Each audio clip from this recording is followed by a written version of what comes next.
বিসমিল্লাহির রাহমানির রাহিম। সূরা আশ-শূরা, আয়াত 47। তোমরা তোমাদের রবের আহ্বানে সাড়া দাও সেই দিন আসার পূর্বে যা আল্লাহর বিধানে অপ্রতিরোধ্য, যেদিন তোমাদের কোনো আশ্রয়স্থল থাকবে না, আর না তোমাদের পাপ অস্বীকার করার সুযোগ থাকবে। আয়াতের তাফসীর। আল্লাহর নির্ধারিত সেই দিন আসার পূর্বে তোমরা তোমাদের প্রতিপালকের আহ্বানে সাড়া দাও, যা রদ্দ হবার নয়।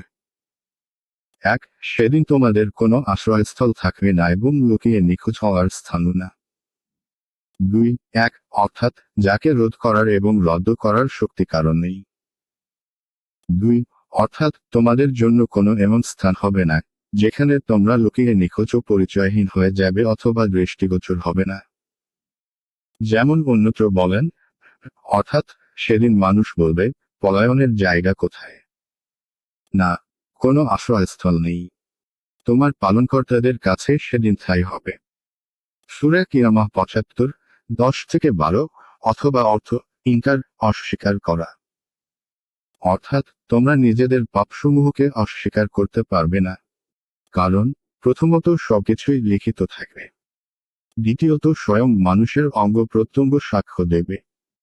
কিংবা যে আযাব তোমাদেরকে তোমাদের পাপের কারণে দেওয়া হবে, তোমরা সেই আযাবকে অস্বীকার করতে পারবে না।